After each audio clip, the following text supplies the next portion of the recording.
The Berlin state government has tightened security at Christmas markets in the German capital after a deadly attack on a festive gathering in Magdeburg. At least 5 people were killed, over 200 injured as the car drove at breakneck speed through crowds of Christmas shoppers in the eastern German town of Magdeburg.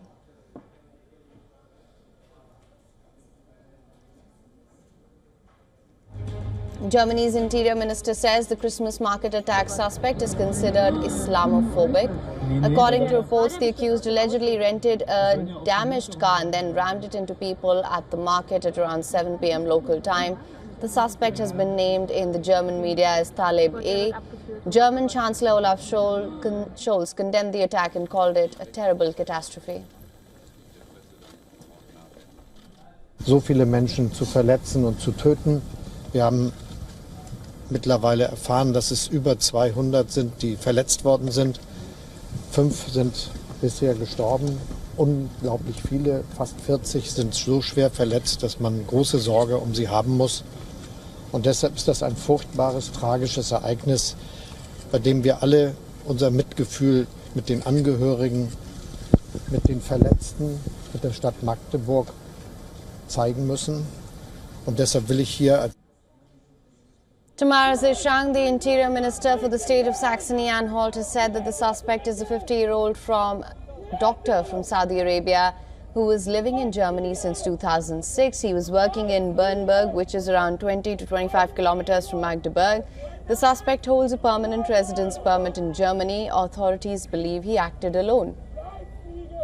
Now, footage from the site of the incident shows several emergency service vehicles attending the scene, while people were seen lying on the ground. Debris was visible within a cordoned-off section of the market.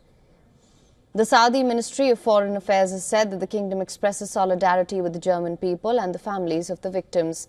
The statement mentioned that the kingdom affirms its position in rejecting violence and expresses sympathy and sincere condolences to the families of the victims and to the government and the people of Germany, wishing the injured a speedy recovery.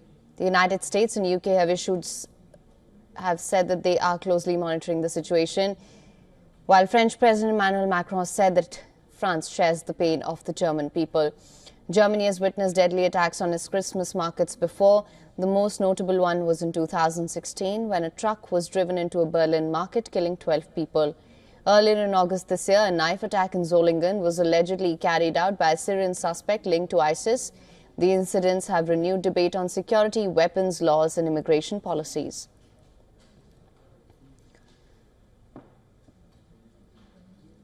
All right, for more on this, joining us live on the broadcast is Ben Aris, who's the founder and editor-in-chief of BNE IntelliNews and former Moscow bureau chief for the Daily Telegraph as well. Mr. Aris, thank you so much for joining us on the broadcast. Earlier on the show, we were speaking to a defense journalist who said that the tweets by the perpetrator reflected a lot of paranoia and, of course, Islamophobia as well. How do you assess the reasons for this attack, actually? Yes. Looking at his social media use, people have picked up, there's a number of things. I mean, he was virulently anti-Islam, and he had aligned himself or had sympathy with the AfD, the Alternative for Deutschland, the far-right group that's been growing in popularity here. And they have various anti-immigration, they're radically anti-immigration. So despite being an immigrant himself, he was aligning himself with this sort of far-right philosophy. And he was following the leader. He's been posting on various conspiracy theories that Germany is persecuting Saudi asylum seekers like himself, and was attempting to Islamicize Europe. He even called for Angela Merkel to be arrested and executed for doing exactly this. So he's sort of out on the extreme there, and he's taken matters into his own hand and carried out one of these awful attacks. As you said, I mean, he's killed 5 people, including a children. There's 200 that were injured, 40 are in critical condition. But the irony is that, you know, here in Berlin in 2016, we had a very similar attack at the Christmas market. I was actually there the day before.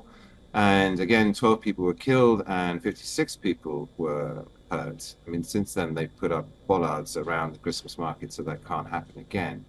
But in that case, that was carried out by, or at least ISIL took the Islamic extremist group took credit for that. So he's ended up carrying out an attack exactly of the Islamists that he's complaining about.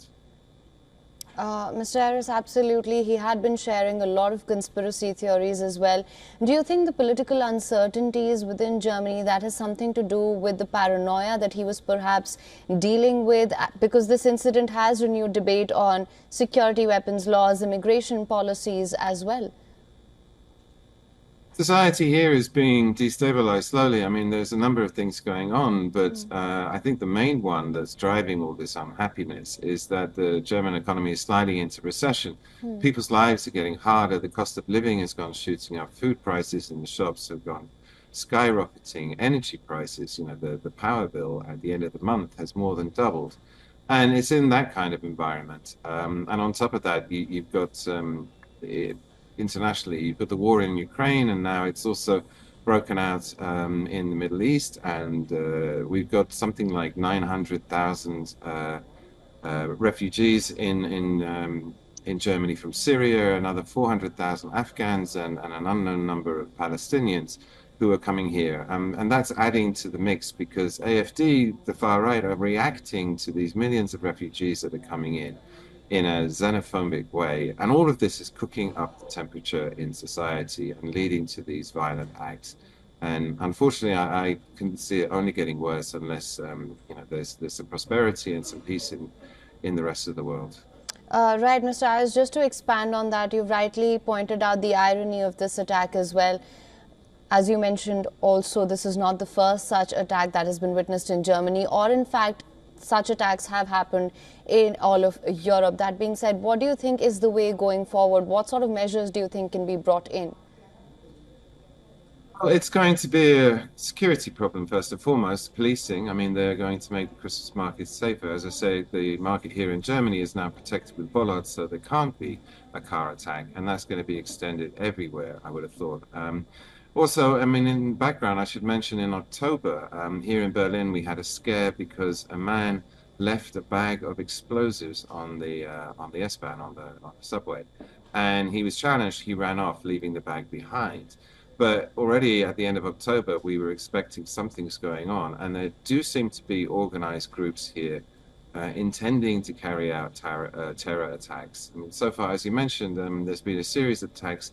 A lot of them have been involved refugees of one sort or another attacking people on trains with knives. But we've had two of these car attacks, and the unsettling thing about October was that there's obviously explosives, and so it could get worse. And all of this falls on the police to step up their security operations to try and track this down and head it off. But it does all unsettle people living here in all of Germany, Berlin in particular.